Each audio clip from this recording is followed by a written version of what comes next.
9. Dan saya Firda Eka Safitri dengan NIM 22 419 057. Dan saya Anissa Amaran Putri dengan NIM 22 491 61.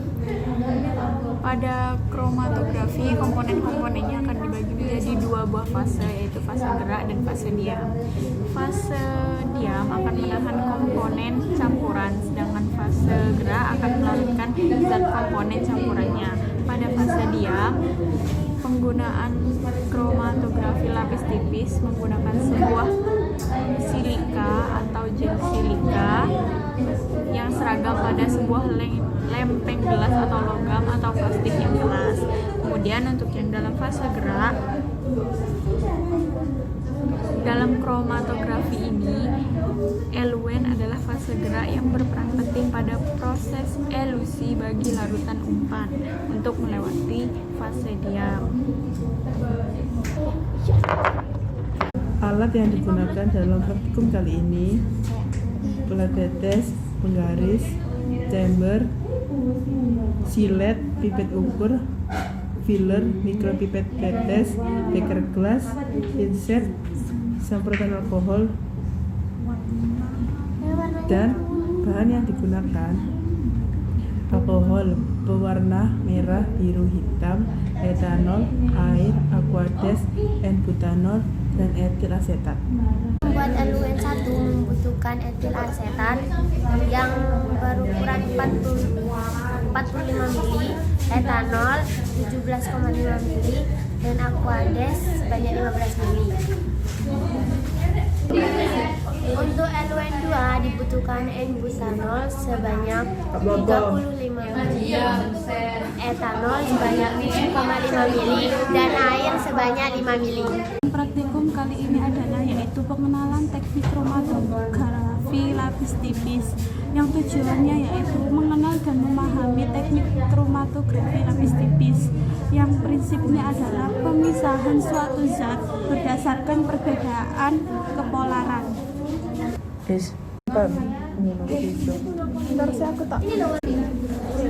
Ini di titik di sebelah sini. Tinta warna hitam. Adalah hasil dari eluen 1. Ini adalah hasil dari eluen 2. Ini adalah hasil perhitungan dari eluen 1 dan eluen 2. Cara menghitung nilai RF-nya adalah: pertama, ukur jarak noda menggunakan penggaris, kemudian dibagi dengan jarak eluennya. Setelah itu sudah ditemukan hasilnya.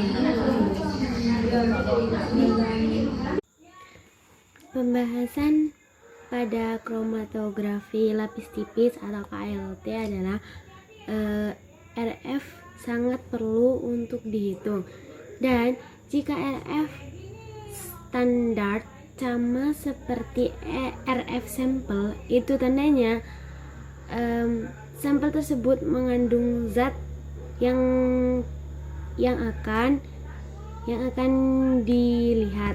Contohnya seperti kita mengambil sampel urin, kita ingin melihat apakah urin tersebut mengandung narkoba atau tidak. Jika urin tersebut RF-nya sama seperti RF standar, itu berarti urin tersebut mengandung narkoba. Jika warna pada hasil pemeriksaan tidak terlihat, bisa kita semprot dengan penampak bercak seperti menggunakan iodium atau asam sulfat pekat, karena memang ada larutan yang bening tanpa kelihatan warnanya. Jadi kita harus membantu untuk terlihat warnanya dengan cara mewarnai, yaitu dengan penampak bercak. Ada juga kita bisa menggunakan cahaya UV seperti contohnya asam sulfat. Jika ditaruh di bawah sinar UV atau cahaya UV, pasti akan terlihat berwarna ungu.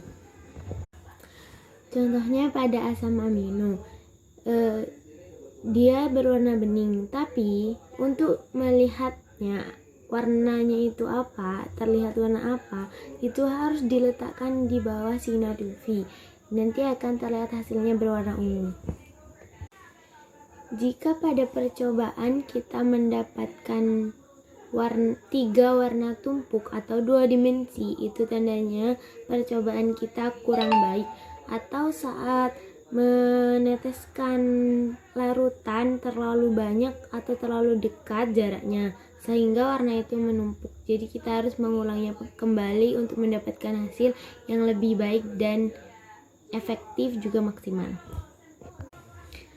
Jika larutan itu harus netral, tidak boleh terlalu polar maupun non-polar. Karena jika terlalu polar atau non-polar itu tidak akan naik, warnanya tidak akan memisah atau naik, bahkan bisa saja terlalu cepat. Jadi jika larutannya itu terlalu polar, maka kita harus menambahkan reagen yang bersifat non-polar. Jika larutannya bersifat non-polar, kita harus menambahkan reagen polar agar seimbang. Semua referensi yang telah kita sampaikan kita dapatkan dari http://cengineermu.weebly.com/chromatostripgraphy.html dan https://id.m.wikipediaorg/wiki/chromatografi _ Oke, di sini saya akan membahas contoh jurnal dari kromatografi gas.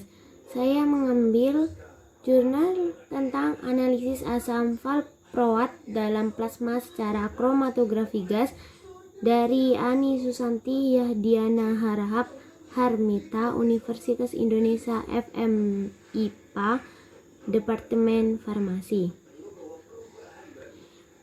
Bahan yang digunakan adalah natrium divalproat atau Katwijk Chemie BV, metanol PA atau Merck, kloroform PA atau Merck, N-hexan PA atau Merck, diethyl ether PA atau Merck, HCl atau Merck, Aquades, plasma darah yang didapat dari Palang Merah Indonesia. Oke, di sini hasil Sekian penjelasan dari kami.